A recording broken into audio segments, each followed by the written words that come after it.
be sure to comment, subscribe, and click the notifications bell. 1, 2, 3.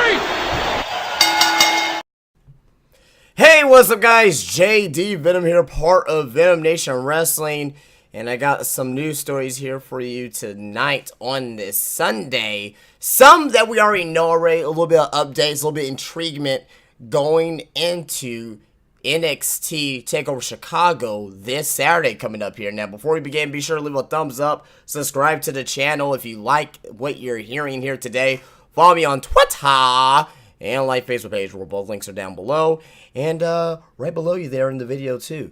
Tell your friends and family, come join the JD Venom Nation on YouTube, or the Venom Nation Wrestling on YouTube. I got 2 YouTube channels, so sometimes a player fucks up. But anyway, let's get into 2 news stories in particular. Now, I want to say that this is not new information. We already know that Mike Bennett and Maria Kanellis is most likely coming to WWE. We already know that Crazy Steve is most likely coming to WWE. But I'm going to give you a little bit more insight on if we can see 1 or 2 of these guys maybe at NXT Takeover Chicago. Take it with a grain of salt.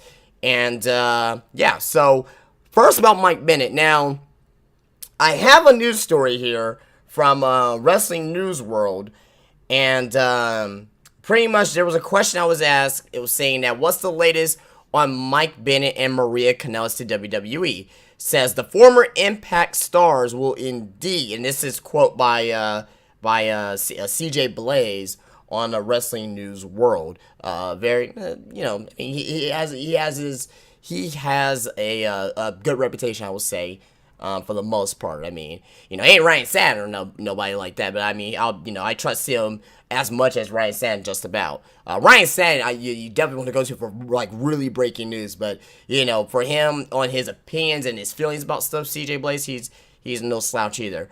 But quote, the former Impact stars will indeed be WWE bound this year. They have agreed to terms for a contract, but an actual contract has not been signed yet. I'm being told not to be shocked if we see a surprise appearance from Maria at Saturday's NXT Chicago. I'm not sure if this means Bennett will pop up in NXT as well, or be sent up to the main roster. Personally, I will love for the duo to go to SmackDown. Seeing as though the Blue Brand is in need of top heels, their work in Impact last year was what made the company bearable at times. Regardless, they should be fun to watch, end quote. So, a lot of information there on that, especially with we may possibly see Maria coming into NXT Takeover, Chicago next Saturday. And he was just what he was being told, so it's just from word of mouth, so not for us to be shocked. So, you know, if Maria's there, is Mike Bennett gonna be there to follow? You know, we know that Adam Cole is out of ROH. I mean, his swan song, he got kicked out of the Bullet Club. Marty Scurll is his replacement. So, are we gonna see Maria? Are we gonna see Adam Cole? Are we gonna see Mike Bennett? You know what I mean? Like, I don't suspect to see all of them at once. I think that'll be, I mean, as much as I would love to see that, I mean, that'll be overload at that point. And in NXT, if you get Bennett over there with Maria, and if you get Adam Cole there, and maybe Crazy Steve, and along with the current roster that they have right now, Drew Galloway, Hideo Itami, Bobby Roode, Cassius Ohno, Aleister Black. Wow, what a fucking roster. That's indie talent / big name talents, and that's gonna be fucking awesome, you know. And I always say this, that NXT does Ring of Honor better than Ring of Honor, in my opinion at least. I mean, everybody has their own opinion. Ring of Honor is great, but I think that with the wrestling, with the indie style wrestling that NXT has, with the storylines combined with WWE has, I think it's fucking great, in my personal opinion. But be that as it may, don't be shocked if we see Maria or Mike Bennett this Saturday at NXT Takeover Chicago.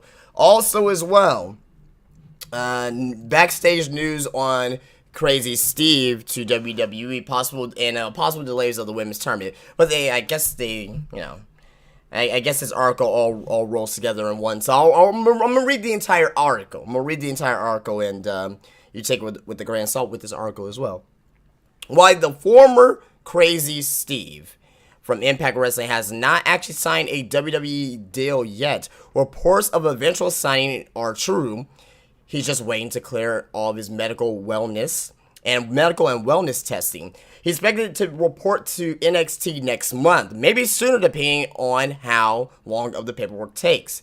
Instrumental in the company's interest is actually Stephanie McMahon, which is very interesting, who became very interested when she learned about Steve being legally blind and the challenges he faces as a wrestler due to the problems with his vision. Stephanie felt Steve had an inspirational story that could benefit to the companies in terms of doing publicity and public relations about the challenges he faced in his career. So, quick note on that.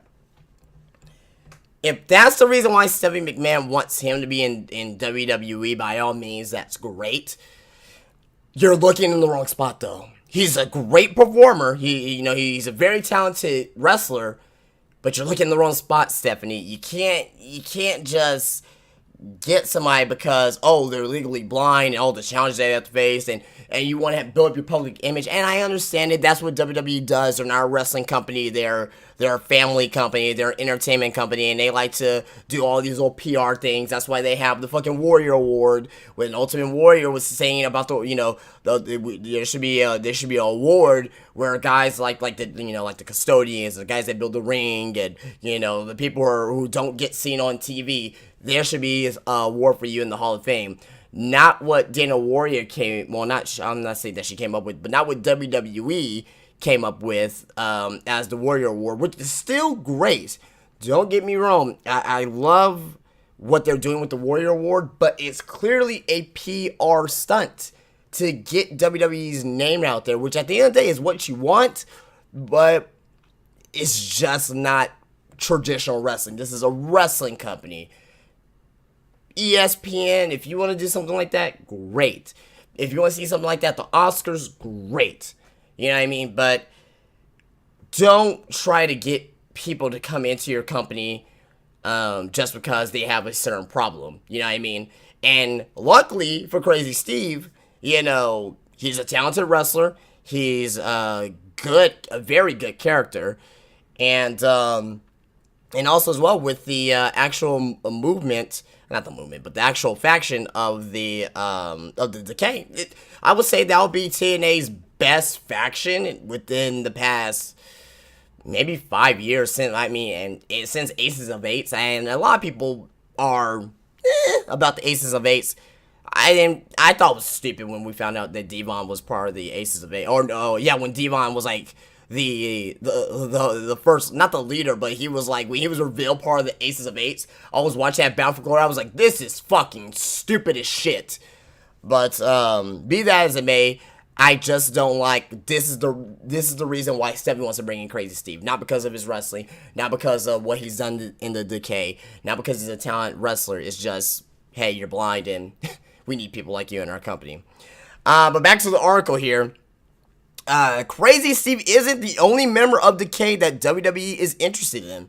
There has been talk of signing Rosemary later in the year once her contract is up with Impact Wrestling. Triple H wants her in the WWE Network Women's Tournament, which has been delayed again. It's not expected to begin until after Rosemary is a free agent. And Triple H wants her to represent Canada in the tournament. So they are waiting on Rosemary for her contract to end. So basically, I don't want to say the tournament's based around Rosemary at this point, that she's going to win. But WWE knows that she'll be a huge draw to the network and be a very huge draw to this tournament. She's a well-known name. She's probably going to be I probably want to say the most known name probably in the tournament. I mean, unless if you're, I wouldn't think of anybody else that they will put from NXT. I can't see like a Liv Morgan. I can't see Leah. I can't see anybody like that because they've been focal points on the NXT main roster already. So I just don't see them being in that tournament. So, but WWE has their eyes on other Impact wrestlers as well, but they don't want to get too aggressive until after everything is settled with Anthem in terms of the negotiations for the broken intellectual property. WWE doesn't want to risk talks breaking down over harsh feelings if Anthem feels like WWE is going for the jugular with talent raids. Well, fucking, Anthem, Impact, how about you just let your talents, do indie shows and still, work, outside of Impact. Do not have exclusive rights to these stars. Let these guys go and use their talent other places. Don't have these guys forfeit their, basically their earnings, as they're, on a road with other companies like, definitely not ROH, but like, for example, like New Japan or like any other indie promotions. That's why you have guys leaving. That's why Cody Rhodes is not going to sign with Anthem, because you want him just to be part of Anthem, and that's it. You don't have that power. You don't have that pull. You don't. You don't, Anthem. You don't. Not right now. Not right now at all. And the way that the whole Hardy situation is breaking down with Anthem, between Anthem and the Hardys and WWE, I wouldn't want to sign to you even if I was a fucking commentator. I wouldn't want to sign to you if I was a ring announcer. I would not sign to Anthem if I was part of the fucking ring crew. Because obviously, if you're going to treat your, one of your top stars, your top stars in the company of Matt and Jeff Hardy, what would you do to Mike Bennett? What would you do to Crazy Steve? There's things that we don't know right now. How about you focus on paying your fucking talent first, Anthem? How about that? Let the checks clear first before you start deciding to, okay, well, you can sign with us, but, you can't go anywhere else. Can't do that. You cannot do that whatsoever. So fuck Anthem. TNA, I liked up until 2011-ish. I gave them to 2011. After 2011, just don't give a fuck about TNA. Last year, for about 8 months, probably less than that. I would say probably about for 6 months. Hardys, great shit. Now, I mean, we need wrestling companies to be here. It's better to have wrestling companies like that, but I'd rather not have you. I'd rather not have Anthem, Impact, even on TV. We got Lucha Underground, we got Ring of Honor, we got New Japan. That's enough. Buy Anthem. I don't care about you, and I hope, the management there, loses a lot of fucking money. So, that's just me. But I just tell it like it is. Because I just call it where it's at. It's like, why even put your talent in that situation? Because you're going to make them unhappy. And it's fucking stupid.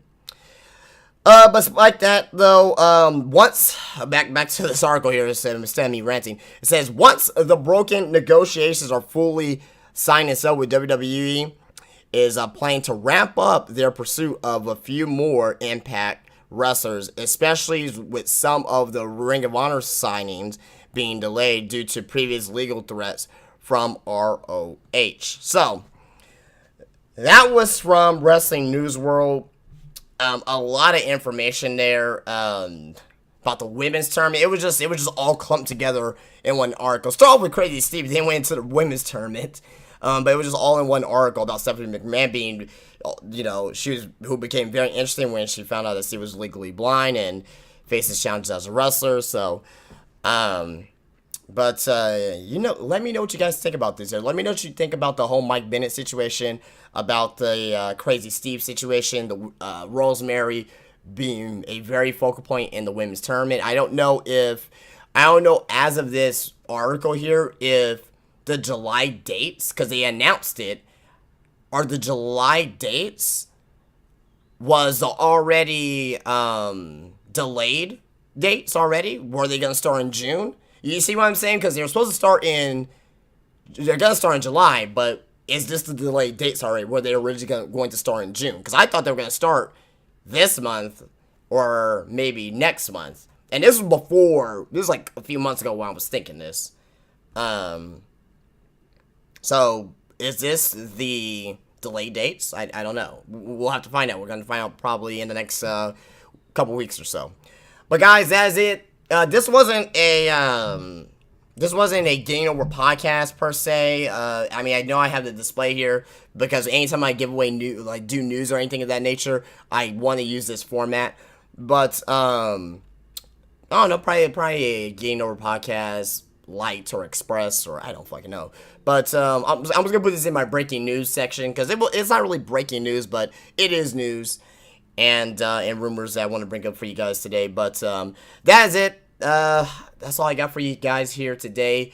If you guys like this, be sure to leave a thumbs up, subscribe to the channel, follow me on Twitter, and like the Facebook page where both links are down below. Go check out my Raw reviews, SmackDown reviews, NXT reviews. Go check out I got 2 top 10 videos up, top 10 title designs of all time, and top 10 most underrated wrestlers in a podcast format with 2 other buddies of mine, which is a very, very fun video. It's about 2 hours long, but it's every second. You don't want to miss that one either.